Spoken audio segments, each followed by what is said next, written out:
Hi everyone, I'm Joanna Penn from thecreativepenn.com and today I'm here with Todd Henry. Welcome, Todd. Thanks, Joanna. It's great to be here.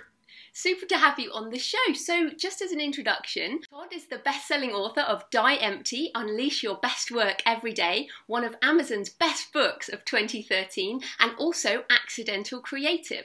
He's also the founder of accidentalcreative.com, a business that helps creative people generate ideas. So Todd, you're everywhere on the internet and it's all amazing, but tell us a bit more about you and your background in writing and business. Sure, absolutely. So I studied marketing in school, and after marketing, I did kind of a tour of duty in the music business for a while. I think it's sort of rite of passage for marketing majors that you have to spend some time in the music business at some point.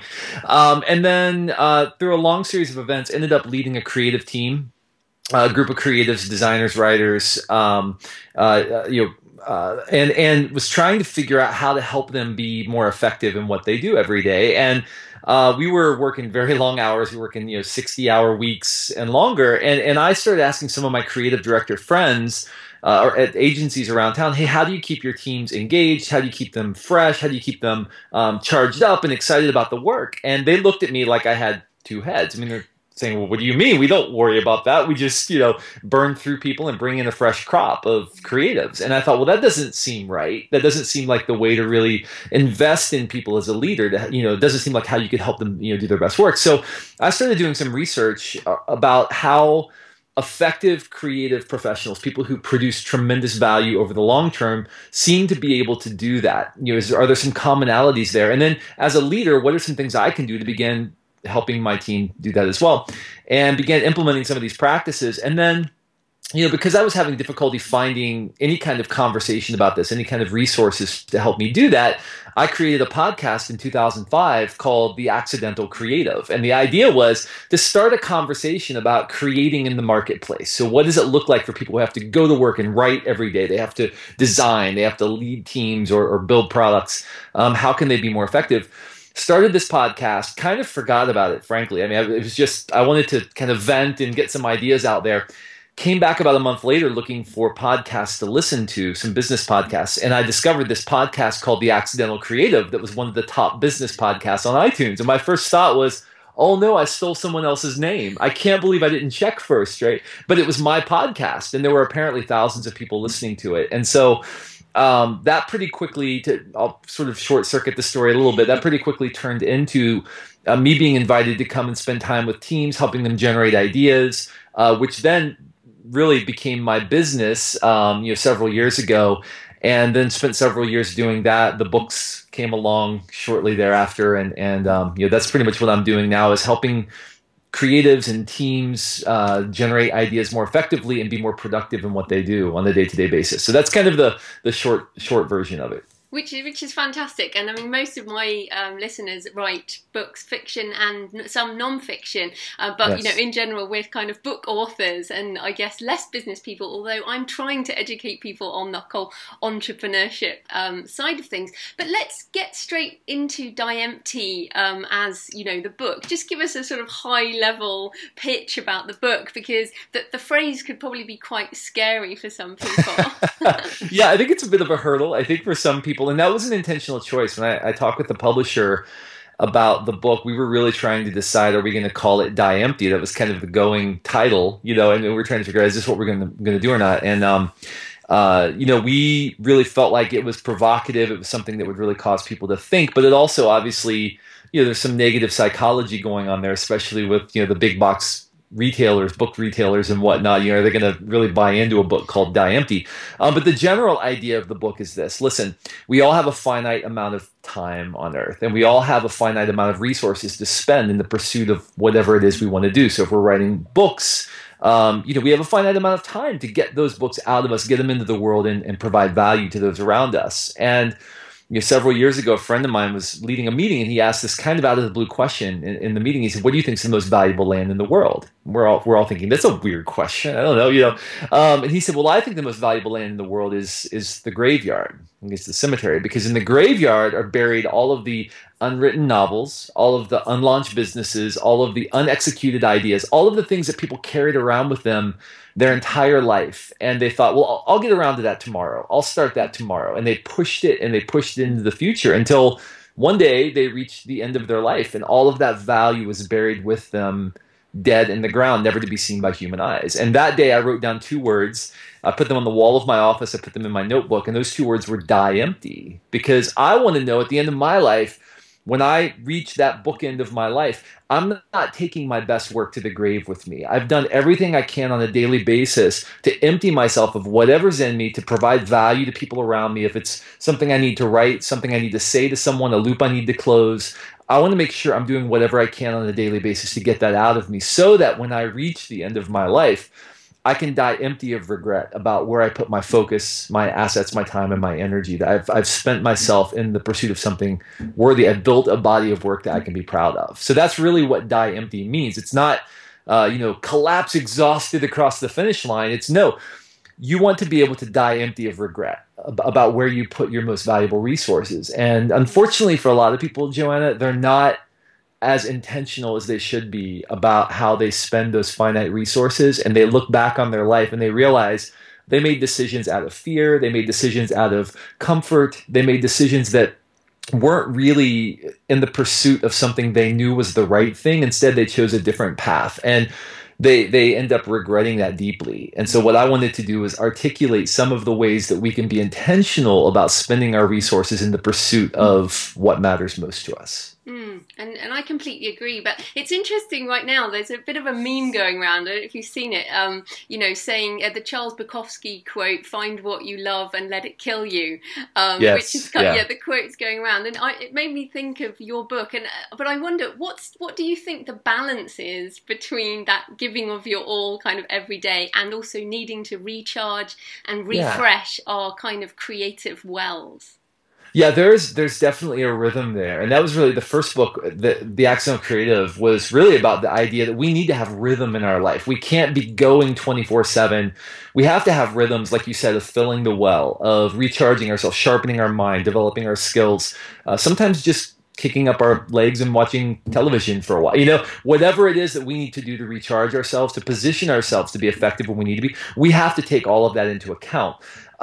So I think there's unquestionably a balance there, but I prefer the word rhythm over balance, because I think if we strive for balance, I think that tends to mean, we want a little bit of everything, a little bit of this, and a little, but I think when we talk about rhythm, that means sometimes there are going to be seasons, like right now, I'm writing a new book. There are seasons in my life where I am intensely focused, and this is really, everything else in my life is subservient to this thing I'm doing because it is the main thing right now. And then there are seasons in my life where that is subservient to whatever else is more important during that season. And I think as artists, as writers, as those who are producing value on a daily basis, we have to strike a rhythm with our life that allows us to bring ourselves fully to the work that we do, but also recognize we work best out of that time that we spend filling ourselves, sharpening ourselves. And so it's easy to neglect, like you said, it's easy to neglect those elements of filling our well and recharging ourselves when we're deeply passionate about the work that we're doing, when we find something that is worth, spending our life on.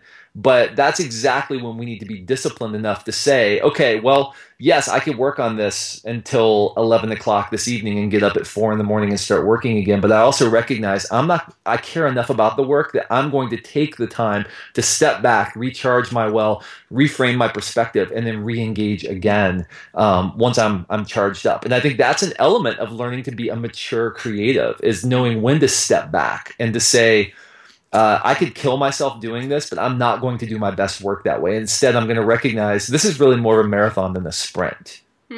No, it's a really good point, and it's interesting right now, especially in the fiction world. There's a lot of emphasis on a lot of production. So, one of the stories is 22 books written in 30 months by a guy called Russell Blake. You haven't heard of that, but and that is really putting a lot of pressure on fiction authors who are going, well, how can I be successful unless I write that much? And it's interesting you say about being a mature creative. I think that's a really good phrase.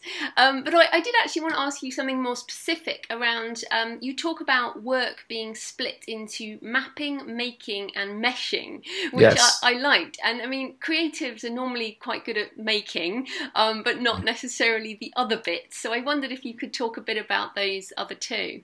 Yeah, this is really a kindred. I guess this topic is very close to what we were just discussing before, the idea of filling your well, because we tend to think of work as this giant mesh, this giant melting pot of tasks and plans and activities and strategies. But really, we can kind of parse it out into three separate forms. The first form is mapping, and this is really, it's planning. It's, if you're writing fiction, you probably have some sort of story outline. You kind of have the sense of what it is you're going to do. You know about how many words a day you need to write if you want to stay on track with what you're writing. If you're going to write 22 books in 30 months or whatever it is, you have to have some sort of plan there, right, to be able to do that. And so, mapping is important. It's strategizing. It's the work before the work. And then there's making. And this is what we typically is being referred to now, thanks to Seth Godin, as shipping, right? This is actually doing the stuff that you plan. It's executing the tasks. It's actually making the clickety clack on the keyboard and cranking out words. And it's the most measurable form of work that we do. So I can look at something at the end of the day and say, I did that, great.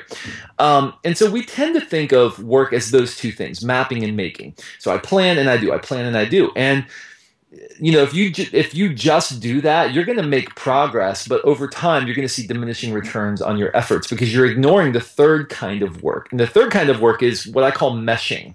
Meshing is the work that's between the work. It's all of the things that hold your mapping and your making together. It's things like developing your skill set, getting a sense of why it is you do what you do, defining your battles, understanding the space that you uniquely play in, finding your voice, discovering the unique expression that you have creatively. All of these things are a part of this meshing element of work. And the problem is meshing often seems very inefficient. If you tell someone, okay, well, you need to take a couple of hours and go develop your skills. You need to go read another writer that you admire and kind of get inside her head and understand how she thinks about language, right? Something of that nature. It seems very inefficient in the moment because I have a word count to hit today, or I have other things that I need to do. This doesn't fit my strategic plans. But over the long term, it's the meshing that allows us to continue to grow and continue to be increasingly effective against our objectives. So we have to have all three of those. If you just map and make, I call that person the driver. The driver is the person who, and I work with a lot of organizations. I encounter a lot of drivers in organizations, people who say, give me a task, give me an objective, I will knock it out of the park. I will run through you in order to accomplish this objective, right? They're very nose down, they're driven. It's the kind of person who says, I'm going to crank out a book a week for the next, but they're not really stepping back to ask the question, why am I doing this? Now, what are my real objectives here? And what am I really trying to accomplish? Am I just doing it because somebody told me, hey, I wrote 40, so you have to write 41, right? Like, what is the reason I'm doing this? And that's really what meshing is. And we have to be careful to make sure we don't neglect that in our pursuit of doing the work. And that's the cult of shipping is something I'm concerned about. I think that creatives tend to err on the side of, on the side of ideas and getting excited. And, Scott Belsky talks about the project plateau and this thing of, you jump from shiny object to shiny object because, I've got the ping of a new idea. And I think traditionally that has kind of been the way the pendulum has swung for creatives. We're very distractible. We easily bounce from idea to idea, and we leave a wake of half-finished projects, behind us. I think that's traditionally been the case. I'm concerned that we're moving to the other side of the spectrum now, where we have kind of the cult of shipping, where it's like, we'll just put out something really terrible, and then you can always redirect it later, or it's about quantity over quality. Yeah. And I think the truth is in the middle, like with anything. I think the truth is in the gray zone. It's in the middle, in between that. And I think that's that's a very uncertain place to be, but that's what we have to parse, I think, if we really want to do meaningful work. We have to parse the balance between quantity and quality and recognize that that answer is not going to be the same for everybody. I think that's the point. It's not the same for everybody. And it's funny, you talk about that. I've actually got on my wall, I've got a load of stuff on my wall, as you probably do too, but it says right to live and what is living today. So I think that living kind of fits into your meshing, because I'm very much a doer and I need that to remind me, like, is living today just, you know, going out with my husband, or like, you know, cooking some food, or Right. traveling, you know, that's a big thing for me. But no, you're absolutely right. And that's really good for people to think about. But I'm also interested in your kind of the longer term stuff around the body of work, which you talk about, and Pam Slim's got a new book out as well called Body of Work. Yeah. Because certainly, again, fiction authors, you know, at the moment, we get obsessed with our sales figures, we're getting obsessed, well, you have books too, you know how this feels, like what's our ranking today, you know, how many dollars did we make today, and, you know, how do we take a long view of this body of work when we've got bills to pay this month? That is a tremendous question. I think that's the real challenge for anyone who's producing work on a regular basis, or really you're going to be judged by the work that you produce. I mean, the body of work is the most physical manifestation of what you care about. It's the most physical manifestation of where you chose to spend yourself. Those finite resources we talked about earlier. You know, I tell people your fate determines your fate. You know, it's not to be too cutesy, but your fate determines your fate. Your focus, your assets, your time, and your energy. Those are really the four levers that you can pull in the pursuit of building a body of work. So focus, how you define the problems you're trying to solve. So I think for fiction writers specifically, I think you have to ask the question, you know, really what do I feel is being called out of me? What is it that I am uniquely trying to do here? What problem am I trying to solve? And for some, it might be just at the beginning, I need to form a basis of income so I can start asking some of those deeper questions about where do I want to play? What kind of work do I want to do? Am I just trying to make a living as a writer, or am I trying to contribute something meaningful and valuable to the collective body of work that is culture? And I think that's a question that we all have to ask. At some point, am I writing in order to just make a living? Is that what I'm trying to do, or is there something more that I'm trying to do? And again, that's a question everybody has to answer for themselves. But your focus, how you define that problem, and I think that's important. And for me, really, writing is a way of. And I will be really thoroughly frank. Having written 2 books now, and I'm working on my 3rd book. Writing is not a pleasurable activity for me. I don't enjoy writing, I mean, it's kind of funny because I'm now on my 3rd traditionally published book. I'm working on my 3rd book, but what I've discovered is that writing is the best way to communicate, to articulate, to get my ideas out there in the world. It's, my friend Ricardo calls it portable equity, right? It's a way to take those ideas and out of the abstract and put them in some tangible form, get people to interact with them.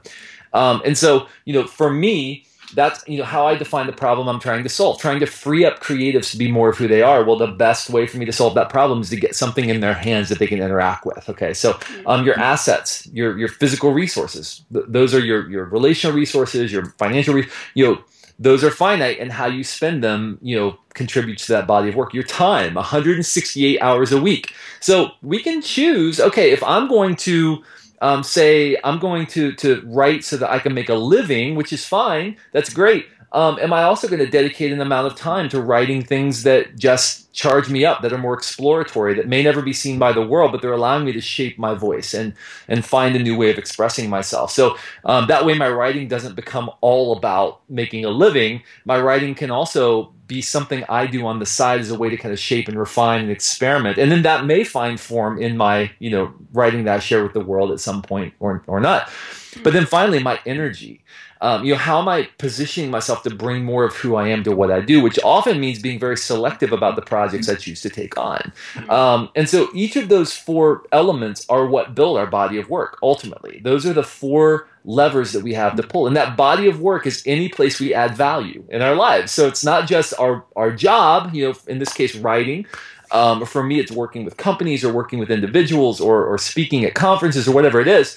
that's one, certainly one form, element of my body of work, but it's also, how I lead my family, how I treat my family, how I treat my wife, how I treat the barista at Starbucks, where I choose to spend my money. All of those things are a part of that body of work, or that delta, that change that exists because I sucked air on this earth. And so again, the answer is different for everyone, but I think there is tremendous value, Joanna, in simply stopping on a daily basis and asking, as you look at what's on your calendar today, or you look at your task list, or you look at the things you're trying to do, ask yourself, why am I doing this? First of all, what is the deeper objective I'm trying to achieve with this? So don't just get carried along by your work, but ask, why am I writing this project?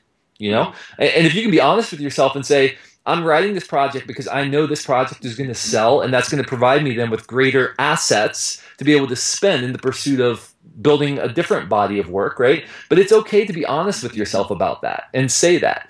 But I think it's important to understand the why behind the what. And that is, I believe, the first step toward building a body of work you can ultimately be proud of. It's just being intentional, recognizing the reason why you're doing what you're doing, and making sure that that is aligned with where you want to be long term.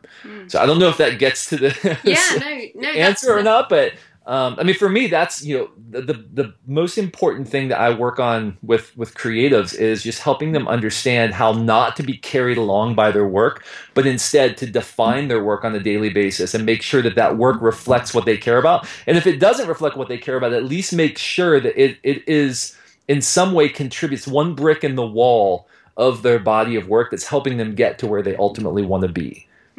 No, fantastic. And I was reminded there because you said you find the writing really difficult. Yes. And a great quote by Dorothy L. Sayers that is, writing is something like, it's not about the writing, it's having written that we're proud of. I hate the first draft as well. I love editing. I don't know about you.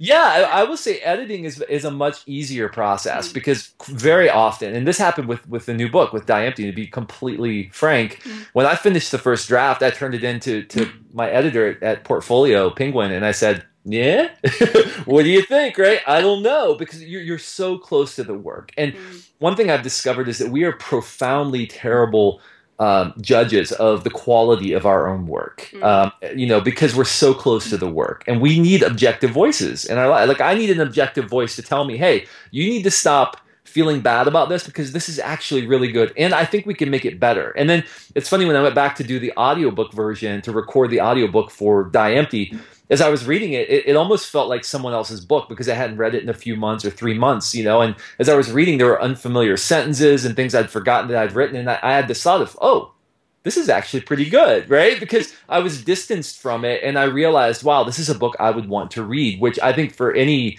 author, I think is the ultimate compliment you can pay yourself, is when you're reading your stuff and you're thinking, wow, I actually would like to read this. Or when you find yourself getting lost in your book, and I don't know if this has happened with you, but you find yourself reading along and you can't stop, and all of a sudden you've been reading for 20 minutes and you're thinking, why am I spending my time reading my own book? I wrote it, for crying out loud, right? But I think that when that happens, it's kind of the ultimate compliment that you can pay yourself. No, absolutely. Well, I wanted to also ask you about your creative entrepreneur kind of business, because this is one thing we talk about as authors as well. It's it's not just about writing one manuscript and that's kind of one product. So how have you turned Die Empty into multiple streams of income, I guess?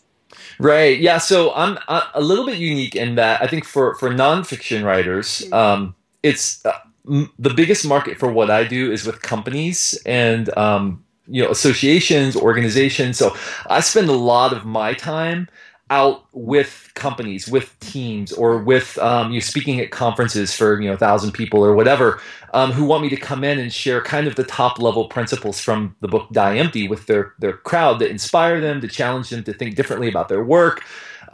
So that really has been the primary market for me. So the book, in many ways, the book is kind of a way of me introducing ideas into the marketplace, and then letting those ideas find their way into the right hands. And then hopefully those people who are the right hands then invite me to come and spend time with their company. And so it's been a little bit unique in that sense. But what I've tried to do is, and it's funny, I was just talking with another nonfiction writer yesterday who was asking me advice because I'm speaking. I'll probably do 50 to 70 speaking events this year. He was asking me, how do how can I do more of that? And I said, listen, you have to make yourself, you have to package the idea in a way that it is easily accessible from a lot of different angles. So you have to, you could have a core idea at the heart of your work. But if you just come in and say, this is what I do, this is what I talk about, you're not likely to find as broad of a market for what you do. But if you can, and this works for a fiction writer, I believe as well, if you can find different elements or different entry points into that topic that slightly reframe the topic, but makes it a little bit more palatable to different kinds of markets for what you do, then I think you'll be a lot more successful at, again, diversifying your income and finding different kinds of audiences for your work. So, as a fiction writer, don't think that you have to just go in and do, maybe do book readings or, talk about your book, but is there a way you could talk about your process? Is there anything that you learned about yourself through the course of writing a book that you could then maybe use as a way to, communicate with others? And I'm seeing the emergence of a lot of people who want to talk about the process of writing, right? Which is great. I mean, and you do this brilliantly. But you're kind of one of the leading voices in that, which is great. Which is and I think is a very necessary thing for writers. But my concern is that I think people now think that's the only way I can package what I do as a fiction writer outside of the work itself. And I would love to see people start to ask questions about how could I think of myself not just as a writer, but think of myself as someone who uses writing as a way to get my ideas out into the world. But there are a lot of other ways that I can do that, whether that's through speaking or whether it's through working one-on-one with people, helping teams figure out how to utilize story and what they do. I think that there are a lot of different ways that you can package your work to make that work. So no, fantastic. And yeah, we do talk a lot about consulting and speaking being other forms of income when you have a book. It's a kind of logical next step. But I wanted to ask you as well about, because you come from a marketing background and most of us authors haven't, and we've kind of learnt this stuff as we go along. But how has the podcast, I mean, because I think there's a bit of a renaissance in podcasting, and I love Absolutely. my show, but what do you think at the moment, like if you were starting from scratch, say with a non-fiction book or a fiction book, is podcasting a great marketing tool? What would be your tips around podcasting in particular? I believe podcasting is a fantastic tool. It's funny because when I started my first podcast back in 2005, my thought was, oh no, I'm so late to the game on this podcasting thing. I'm so past the curve. Am I already too late? Which is hilarious to look at now. It's almost a decade later, and now we're really starting to hit the stride, right?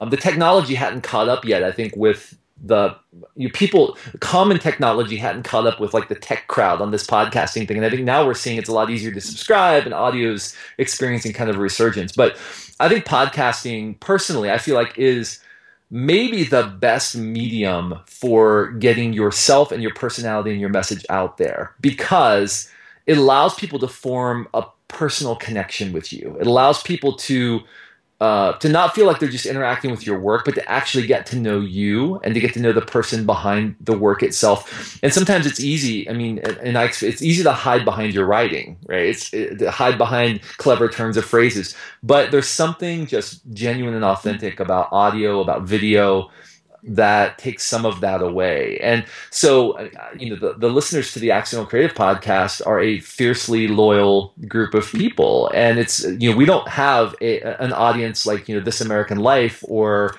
Radio Lab, where we have hundreds of thousands of people listening, but we have tens of thousands of people listening. And those tens of thousands of people are very fiercely loyal. And so when I have a book that comes out, I mean, they respond. Or when I tell them, hey, I really love this person, you should go check out their work, they respond to that and they go and they check it out because they feel like they have a connection with me. And in some ways, I'm just revealing myself. Here's what I'm seeing and noticing. So I would encourage any author to establish that kind of a platform where you're not just writing at people and sending out stuff and hoping they interact with it, but you're actually giving them more of a part of yourself by interacting through audio, through video. I've never really done a lot of video, mostly audio, and for a lot of reasons, I think just because I'm more comfortable with that than I am with video.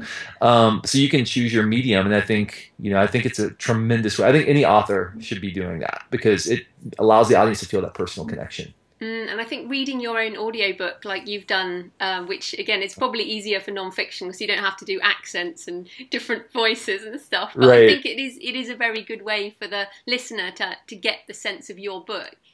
Right, absolutely. And it's funny, 'cause there's been kind of a polarized response to that. People who are used to the podcast and go out and they buy the book, the audiobook because they're used to the podcast, they love it because I'm reading it. And people who maybe aren't as familiar with the podcast, they say, well, why is he reading his own book? And this is kind of weird. And they're used to the more professional, audio, person. Yeah. So I know it's kind of a mixed bag, and it just depends. But I feel like authenticity is such a critical part of your voice. The being and contextual authenticity, not just, oh, I'm going to be real all the time, I'm going to say whatever I think, but putting that authenticity in context is important. And so for me, reading the audiobook itself was important to me because that's a part of the connection I want to have. It's an authentic expression of the kind of connection I want to have with the audience. So. Absolutely. Now, and I just wanted to ask you as well about the music business, because I mean, and you're in traditional publishing right now, but you also Right. do a lot online, and you know a lot of the people who are going into self-publishing, professional self-publishing these days. Yes. Do you see any parallels with the change in the music business and the publishing business? And what do you feel is going on right now? I do. Okay, so I have some pretty strong opinions about this. And being now, I mean, we just signed the third book deal. I'm working on the third book. Being a traditionally published author, I will say, my experience may be a little different in some ways than and so let me think of how to say this. I am concerned in that I think that we are at a sort of at the peak of think of like a roof, right? We're standing right on the peak of a house. And I feel like it's an egg balanced on the top, and it could go this way or it could go this way. And the reason for my concern is you look at what happened to the music business, when Apple, who created the devices and had the distribution power to be able to dictate terms to the music industry, said, well, a single is 99 cents. I mean, that's what it is. That's the pricing. Regardless of what it costs you to produce, the market will only bear a 99-cent single if that's what you want to sell. And an album is $9.99. And the people who are selling the devices, who really, frankly, didn't have any skin in the game as it relates to the content and the quality of the content, really, they just wanted to sell devices. They wanted to sell iPods or iPhones, eventually iPhones. My concern is that we're seeing a similar thing with Amazon in that while Amazon is opening up the market to anyone, hey, anyone can participate. And I think that's a beautiful, wonderful, necessary thing. And that's only going to result in good in the long run. My concern is that the content producers are not being taken into account when pricing is concerned. And so setting the expectation that, hey, an ebook is, $9 or $10, and that's what it is, or maybe even cheaper. Regardless of how many people or how many were involved or how many years it took to produce that content, right? I just, they don't care about the content. They're just trying to sell Kindles, or they're just trying to get you into the ecosystem, right? So that's my only concern, is that I feel like in some ways you have people dictating the terms of engagement who really have no skin in the game as it relates to the content production. And so I think for authors, especially if you're thinking about and there's no question that traditional publishing needs to change in response to that, but there's kind of only so much you can do in traditional publishing to change the architecture and the infrastructure to make it, align better with those expectations. I had people who, when the audiobook for The Accidental Creative was, I think it was priced at $11.99. I want to say the Kindle ebook. And the hardcover at the time was on discount from Amazon. It was like $15.98. So it was right after it came out. So there's some discounting going on. And I had several people email me irate that we were basically pillaging them by charging $11.99 for the ebook and saying, hey, Why is it only $3 cheaper than the hardcover? It costs nothing to produce an ebook, right? Why? There's no distribution costs.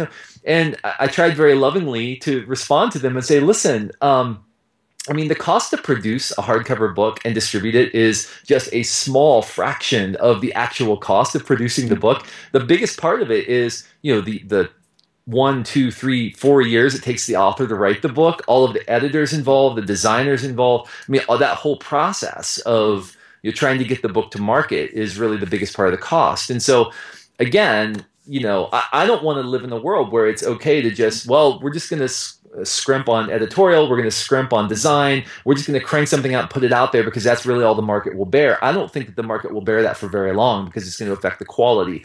At the same time, I am super, super excited about the opportunities being opened up to authors to say, hey, I don't have to go through some gatekeeper in order to get my work out in the world. The problem at that point is discovery. And I think that's the thing Amazon hasn't really completely cracked the nut on yet, specifically Amazon, is how do authors get their work discovered if they're not traditionally published sitting in a bookstore somewhere on a, or whatever. Like how do we get discovered in that way when there are hundreds of thousands of books coming out every year sitting right beside each other on Amazon? I think that's the promise of this new world is, hey, anybody can do it. And that's great. That's a wonderful thing. But the downside of that is because anybody can do it, everybody is doing it. And so how then do you compete and get discovered in that world? So I think it's an exciting time, but I'm just waiting to see which way the egg falls. Right. I don't know if any of that makes sense, but yeah, no, it does. I think the egg will kind of split and go both ways. I think there's room for everything in this market. I really do. But anyway, I'm very respectful of your time. I wonder, can you share anything about the new book? When can people expect that, or is that secret? This is again sort of with the traditional publishing process. It comes out in summer of 2015, so it's going to be a little while. I'm actually still writing it now, but it's going to be primarily about the process of uncovering your voice. So what does it look like? How do you find your voice? How do you discover that sort of resonant thing that causes the inflection point in whether your life or your career, your business, your writing? What does that look like? So that's what I'm working on now, and it'll be again about 1.5 years before it comes out. But we'll wait with bated breath for that one because that's important to everybody. So where can people find you and your books and the podcast online? Yeah, the best way to find me is just to go to toddhenry.com, toddhenry.com, and then from there you can get to everything else. Thanks so much for your time, Todd. That was great. Thank you.